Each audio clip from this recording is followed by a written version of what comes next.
Hablaremos de alquimistas, Rolón, Bueno. ya que aquí estamos en una cruzada de desprestigio del alquimista, para evitar que algunos espíritus inocentes caigan bajo las garras de alquimistas inescrupulosos, que por otra parte son los únicos que existen. Así que contaremos historias de alquimistas y también de príncipes crédulos, sin los cuales los alquimistas no prosperarían jamás. Lo primero que contaremos sucedió en Stuttgart a fines del siglo XVI. La región era gobernada por el duque de Württemberg, Federico I. En realidad Federico I tampoco era muy escrupuloso, en realidad no tenía escrúpulos ni tampoco dinero. Y no tenía dinero porque se lo había gastado en chantajes y en extorsiones para obtener permisos para que su ducado dejara de ser un feudo austríaco y fuera restaurado como feudo del Imperio Germánico. Es decir, problemas de jurisdicción cuya resolución costaba dinero. Entonces, hallándose el duque Federico I sin dinero, resolvió tratar de conseguirlo manteniendo una colonia de alquimistas que naturalmente buscaban la piedra filosofal, la piedra de toque, a los efectos de convertir metales innobles en oro, lo cual suele ser muy redituable. Es decir, un hombre con problemas económicos que resuelve apelar a alquimistas para ver si salía de pobre. A pesar de los fracasos de los alquimistas, el duque creía firmemente en la transmutación de los metales. Un día llegó a la corte de Federico un señor, Jorge Honauer. El método de este señor Honauer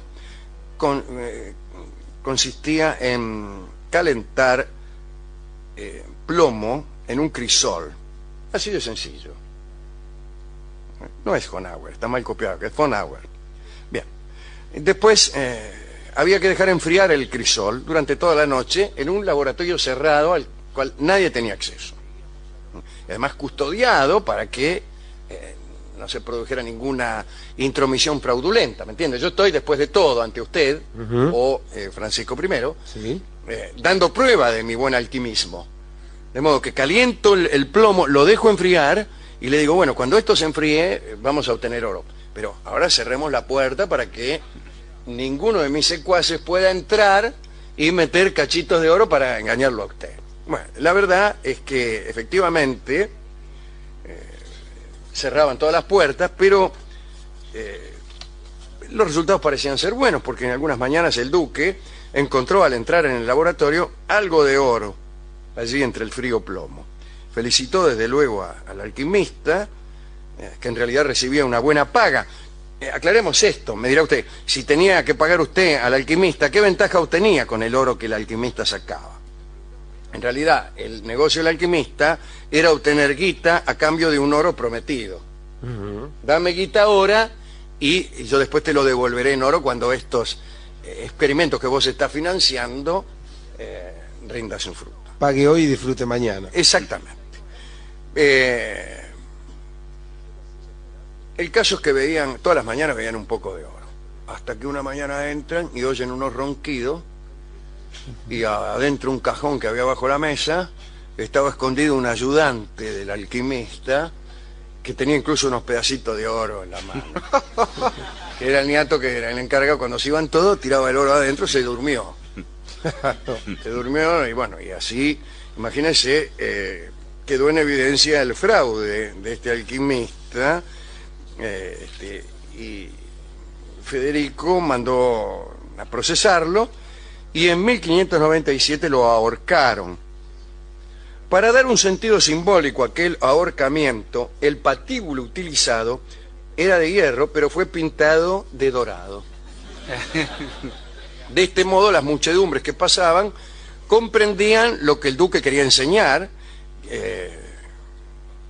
En realidad creo que no comprendían nada, porque no se ve bien cómo podían advertir que bajo aquel dorado del patíbulo había hierro.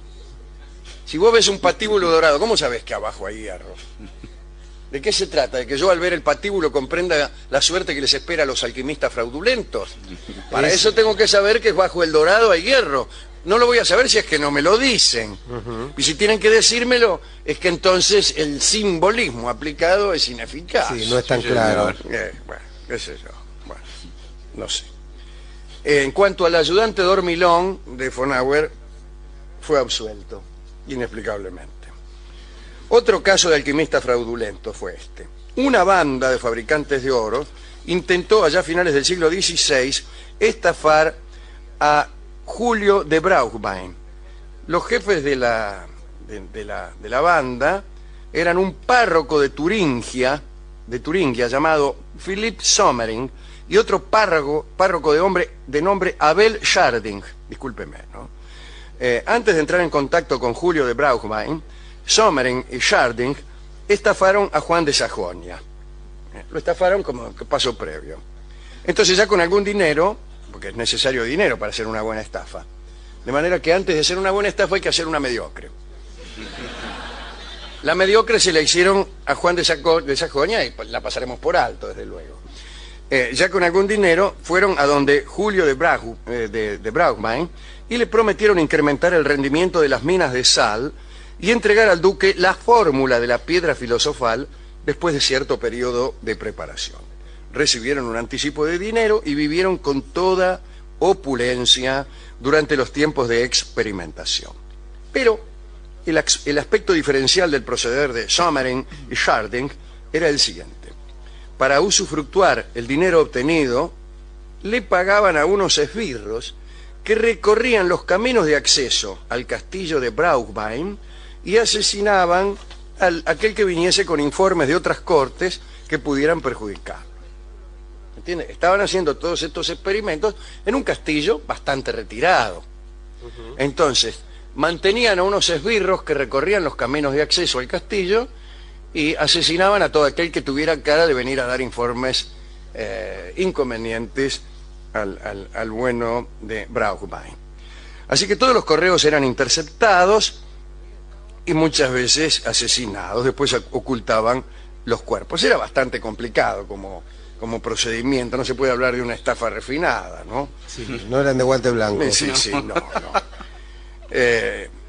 No solo hacían eso en los caminos, sino que cuando en la misma corte del duque alguien sospechaba del proceder de Sommering y Scharding, lo envenenaban.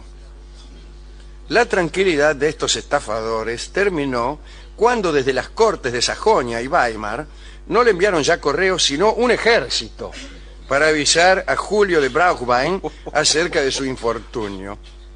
Y así sucedió. Llegó un ejército que no pudo ser asesinado en su totalidad y le dijeron a Julio, a ti te están engañando. Te están engañando, Julio, ¿no? Una frase que desde entonces ha recorrido el mundo con gran éxito. Julio, te están engañando. Entonces Sommering y Scharding no tuvieron tiempo de escapar y bajo tortura confesaron su absoluta inhabilidad para construir cualquier piedra milagrosa y su culpa en todas las muertes. Digo yo, como si la inhabilidad para construir piedras milagrosas pudiera ser relativa. Confesaron que era absoluta. Bueno, y fueron descuartizados en febrero de 1575. Nótese la crueldad de todas las penas impuestas a los falsos alquimistas. Hago notar esta crueldad justamente para desalentar a futuros alquimistas fraudulentos. El público asistente a la sala se ve suficientemente desalentado. Levante la mano aquel que piensa dedicarse a la alquimia fraudulenta en el mañana. Una señorita por acá, un señor. No tantos. Allá hay otra señorita. Hay otros. Sí. Hay casi muchos más estudiantes de medicina. Sí. Hemos casi conseguido desalentarlos. Federico el Grande de Prusia tuvo problemas con alquimistas, pero no por su culpa, ya que él no era un hombre muy fácil de convencer. La verdad es que su corte estaba llena de transmutadores aficionados, porque su ayuda de cámara, Karl Fredershoff, estaba interesado no tanto en la piedra filosofal o en el oro, sino en la inmortalidad. Un estado que algunos alquimistas decían poder prodigar, ya sea con el elixir de la juventud o con la transmutación del propio alquimista, etcétera, etcétera. Entonces aparecieron supuestos especialistas, como la señora von Nothnagel y un señor llamado Trop. Este hombre, Trop, hizo una demostración de poderes transmutatorios y convirtió en oro un cacho de mercurio. Todo esto ante la mirada desdeñosa de Fredershoff, que en realidad quería ser inmortal, no instalar el trujollero. Entonces lo echó. El tipo hizo oro y lo echó. Quería ser inmortal y no rico. Le dije, tómesela, inepto, me interesa solo vivir siempre. Allá por el año 1758, Fredershoff comenzó a probar los elixires que toda una caterva de alquimistas le mandaba desde Prusia, ¿no?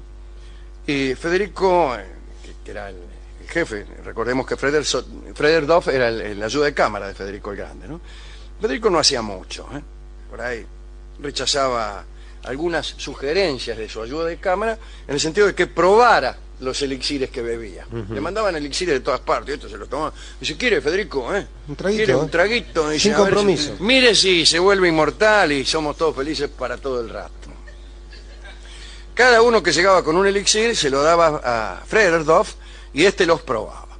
Pero la salud de este hombre se resintió. Y claro. Imagínense. ¿Por qué sería? Tantos elixires para prolongar la vida, murió ese mismo año.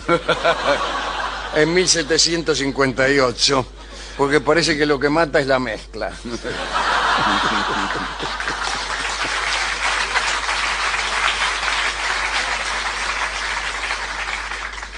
Murió en medio de grandes dolores, ¿no? Recién entonces se indignó Federico el Grande, su jefe. Claro, ¿para qué se iba a indignar anteriormente? Por ahí se indignaba y un elixir surtía efecto y su ayuda de cámara se convertía en inmortal y él se había indignado inútilmente.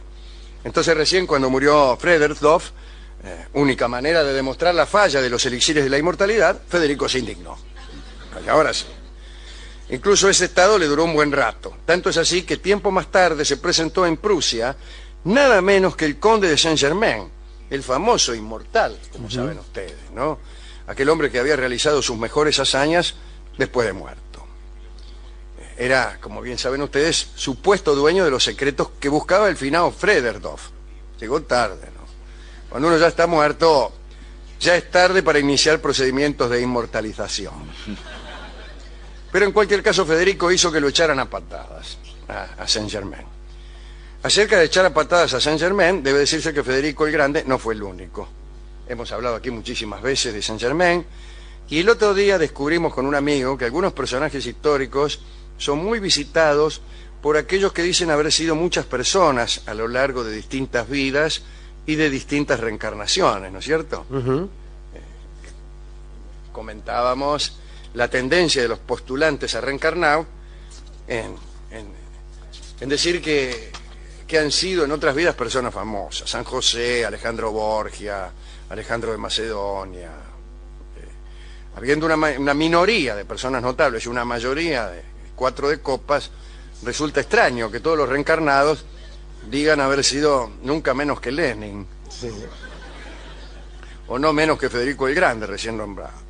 En la época de Federico el Grande, sin embargo, no decían haber sido Federico el Grande, porque el verdadero Federico estaba ahí vivito y cuidado. Es más, distintos reencarnados aseguran haber sido, por ejemplo, Alejandro Borgia. ¿Cómo es posible que varias personas hayan sido Alejandro Borgia? Pero puede ser. A ver. Estoy pensando en los viaductos, en estos nudos de vías y de vidas, como el Empalme San Vicente, como de Ferrari, o como Frankfurt. Entonces, imaginemos una especie de árbol genealógico que en lugar de arborizarse hacia arriba, se va entronqueciendo hacia arriba.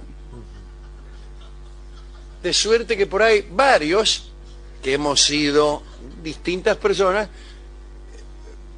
registramos una convergencia en Alejandro Borgia. ¿Se entiende? Sí.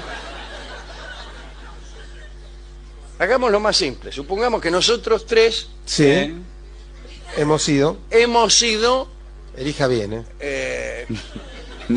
pongamos por caso, y iba a decir el nombre de un criminal, pero bueno, Al Capone. Sí. ¿Y por qué no? ¿No se puede un alma convertir en tres? Yo en otra vida era Al Capone, dice Rolón. Yo también. Yo también. Y dice Gillespie. Yo fui en una Ahí está. parte. Lo hemos demostrado.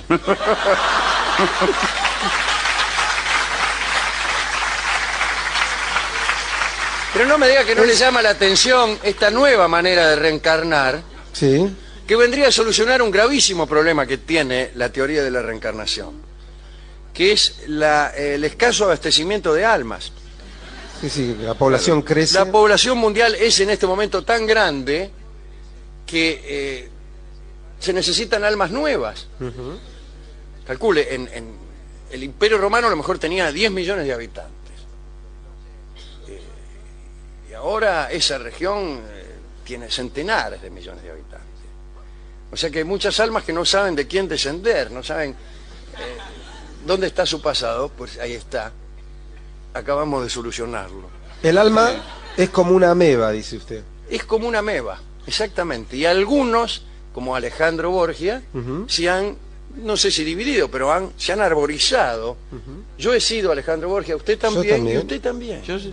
Así que Yo lo dice convencido aquel. solucionó el problema, sí, sí. No, Al Capone. Y Al Capone también. Claro, bueno, también. Sí, Ah, sí, que puede darse esa confusión también. Sí, sí, sí, hemos ido a Al Capone. Al Capone yo fui 2 veces.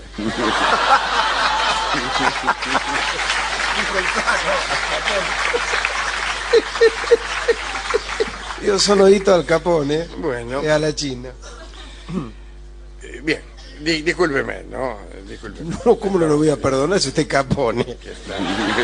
Estoy loco yo. Bueno, el caso es que se murió este hombre, ¿no? Sí. Ya había terminado la historia cuando se murió de la ayuda de cámara en virtud de la acción mortífera de los elixires de la inmortalidad.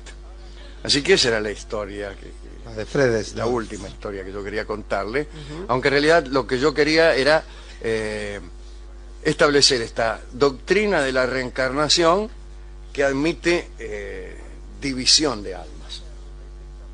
A prima, a segunda, a tercera. ¿A quién quiere dedicar esto? Estas historias marcan, Alejandro, me parece a mí, el peligro de la desmedida fe. De la fe, digamos, que no se sustenta en nada, sí, que es solamente fe en sí misma. Digo, porque los arduos castigos a los que se los sometía a los alquimistas estaban en relación a la esperanza que se tenían ellos. Claro. Me parece que ahí había una bronca por haber sido tomados por giles porque le creían en serio, creían mucho en esto. Y digo, y me parece que no es cuestión de tener así una fe, tampoco como la del amigo Fredesdorf, a quien estoy a punto de dedicarle porque me gusta esto de decir, bueno, yo juego, yo si quiero algo, quiero la inmortalidad. No me venga acá con un lingote, medio kilo de oro que hace. Claro, con 2 anillos, con 2 alianzas. Yo quiero la inmortalidad. Y ese juego grande me gusta, pero lo dejo en duda por esta cuestión también de ir tomando sin ton ni son, de tener una fe totalmente desmedida y patológica. Y fíjese, Alejandro, que también esto remite a una cierta cuestión un poco psicótica que tiene que ver con la literalidad con que se toman las cosas. Cualquier buen aprendiz sabe que esta transmutación es una metáfora, y aquellos que la toman en serio, digamos, lo toman de un modo psicótico, como aquel que le dicen que hable más alto y se para arriba de una silla. ¿Y qué otra cosa va a hacer?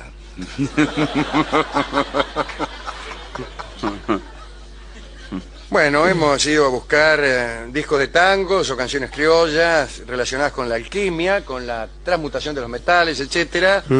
Y el discotecario no estaba. Como la Vidala del alquimista, ¿no la teníamos? No, no la tenía. Y el discotecario suplente nos dijo que tenía una piedra de toque que convertía los discos de los muchachos de antes en discos de charlo. Pero al final conseguimos un fragmento de El Gallo de Oro. El Gallo de Oro. ¿Cómo se convierte un gallo en oro si no por una piedra de toque, no? Los gallos casi nunca son de oro.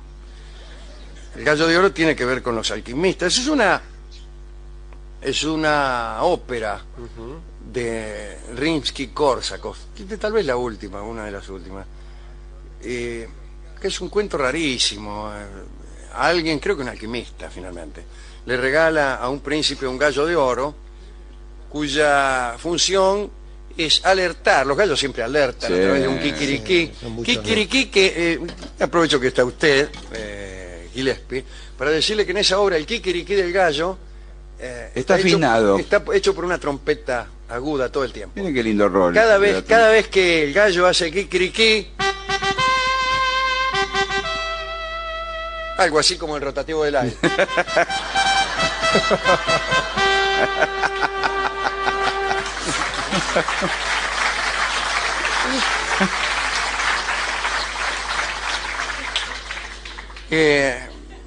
Entonces, bueno, cada vez que vienen los enemigos, el gallo... Bueno, y por ahí aparece una princesa. Ajá. El rey o el príncipe se enamora de ella, pero es un hombre ya grande, y entonces para la princesa parece que no le gusta mucho. Al final, el astrólogo, al final de la obra, ya para terminar la cosa, el alquimista o el astrólogo le dice al público que todo es inventado menos él y el gallo. Y había un ¿cómo se llama? Diaghilev. Diaghilev era un coreógrafo ruso, el más famoso probablemente, que había... yo siempre pienso en esta historia cada vez que hacemos algún casting, ya va a ver por qué.